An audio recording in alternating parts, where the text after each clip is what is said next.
I'm Alice. And I'm Jack. And we're from 55.5 in Sydney, Australia. And we're working with Taronga Conservation Society to help the fight to save native wildlife in Australia.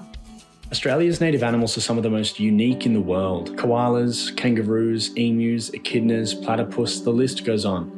Unfortunately, these species' survival is under constant threat due to deforestation, human activity and extreme weather events, epitomised by the 2019-20 summer bushfires, which are estimated to have killed or displaced 3 billion animals. Experts predict bushfire seasons to become more frequent and more intense in Australia due to climate change, but not all hope is lost. Today we're here at Taronga Zoo, one of Australia's most iconic landmarks. What a lot of people don't know is that it's actually a non-for-profit. And just behind us is Taronga Conservation Society, whose role is to research, advocate and take action for the native wildlife of Australia. We're here to chat to Helen Wright about some of the issues the Taronga Conservation Society is tackling. So Taronga Conservation Society Australia is a conservation organisation, and we operate 2 zoos, one here in Sydney and one out at Dubbo. We had the horrendous summer bushfires, and in Australia we lost 3 billion animals. And at that point we realised that, we treated lots of animals that were in desperate need, but we realised that our wildlife hospitals really needed upgrading. And that's what this project is about, building 2 new fit-for-purpose wildlife hospitals. Because currently we just don't have the space to be able to treat the number of animals that we need. So building 2 new hospitals will allow us to increase that space, increase the amount of equipment that we have to help those animals, but also for us to teach other people to care for native wildlife, which is really very specialist. The research needs centred around communications. How should Taronga emotionally engage Australians and educate them about what Taronga does? Our 3 pillars are rescue, rehabilitation and release. And so those are the 3 things that we're trying to accomplish at the wildlife hospitals. Is all of the rescued animals are assessed as they come in, whether they can be rehabilitated and released into the wild again. The impact for the wild hospitals is profound. Currently the hospitals do 30 surgeries a week, treat 1,500 animals a year and have released 50,000 animals back into the wild to date.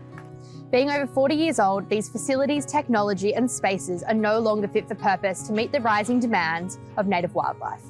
So research is super important. We were starting with a very blank canvas. 2 things we really need to focus on is why Taronga and why act now. So research was really important to help deliver those 2 critical pieces of information for us to drive our brief, to create what is that hook to make this campaign so successful. Our native wildlife is so important to Jack and I as Australians, and when this opportunity came up to help, we couldn't wait to get started.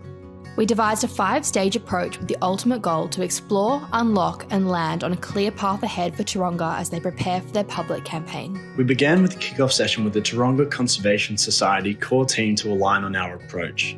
As part of this, we presented a competitor comms review as a springboard to develop communications territories to explore in the first stage. We then conducted a 4-day online community which had 4 key objectives. Firstly, understand the conservation donor, their personality, values and beliefs.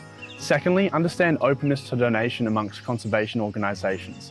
Thirdly, understand Taronga, the brand and its equity, and whether or not people would be driven to donate because of the Taronga brand, especially those outside New South Wales where Taronga resides. And finally, evaluate the creative territories moving to the public-facing campaign. We wanted to speak to everyday Australians to understand who are the people that care about and donate to wildlife conservation. So the criteria was they all had to care about wildlife conservation, they all had to be open to donating to Taronga Zoo, and they had to be across a mix of genders, ages and lifestyles, as well as those geographic locations. The Stop and Think stage was a workshop with the Taronga core team to review findings from the online community and prioritise comms territories to bring into the 4th stage. We conducted 10 follow-up interviews with the best respondents from the online community, presenting them with refined concepts and optimisation of the most appealing, relevant and impactful visuals and language to inform messaging.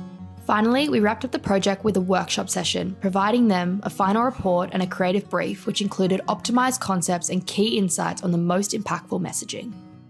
We encountered 2 main challenges along the way. The first was in developing the communications territories. It was important that we cover all the potential messaging angles, which meant working closely with the Taronga team. So Jack and Alice from 55.5, we were so thankful when they came to us.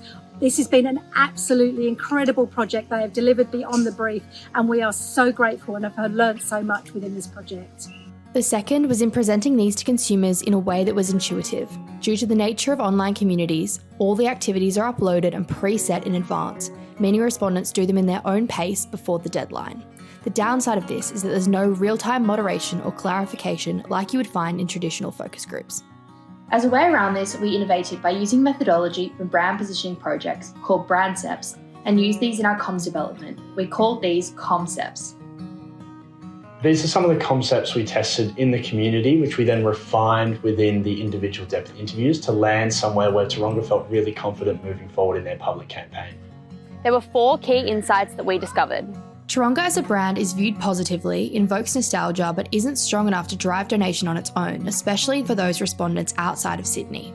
Second, concepts which heroed both the human and the animal at the same time were just as compelling as those which just focused on animals. Taronga's key differentiator here is the specialist teaching hospital and their solutions-focused vision.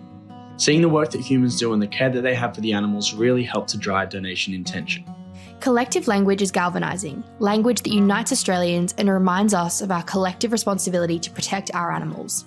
It's motivating as they can see that donating to Taronga is a way to achieve this. Finally, there is a need to balance fear with inspiration, as too much fear can lead to despair. Any comms needs to acknowledge the difficulties of the present while showing how these new hospitals are a vision of a more positive future. In the end, our platform centred around reminding Australians of the crucial need to save native wildlife and presenting Taronga as a thought leader to tackle this problem. The impact of this research is enormous for Taronga and for native wildlife in Australia. In the immediate term, our research will serve as the foundation for Taronga's comms strategy for their donation drive. So the next step after this research is to create our mass market campaign. We are really looking to get scale, go out to the general public through paid advertising, through an earned media strategy and an owned media strategy, and hopefully deliver those dollars we need for those vital 2 hospitals. In the long term, this firstly means improved facilities and equipment in the wild hospitals, and secondly, it means upskilling the general vets around the country and in New South Wales to decentralise native wildlife treatment knowledge.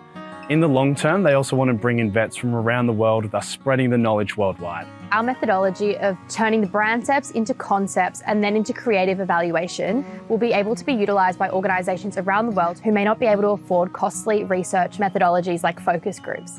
Alice and I have learnt so much on this project. The first was managing timelines and budgets. We started this project way back in June and it's taught us always to look ahead, plan ahead so that we set ourselves up for success. Secondly, how to tell a good story. This involves crafting a report, setting up the context of the world and who the donators are so that it all ladders up to our final recommendations. Third, collaboration with Taronga was so important as the outcomes are so much more fruitful and worthwhile when it's a team effort. Finally, from a marketing perspective, this really emphasised the power of words and images in conveying meaning, like using saving versus protecting and powerful images which can really showcase the emotion of climate crises. Jack and I would like to thank everyone for the opportunity to be involved in this research project. From a personal perspective, we gained so much from being able to lead this project with light touch from senior leadership and take this on our own. And on a personal note, as Sydney locals, it's been amazing to work with Taronga Conservation Society, an icon of both Sydney and Australia. And from a cause perspective, it's been really empowering for us to give back to Taronga, trying to build and protect our native wildlife for the future.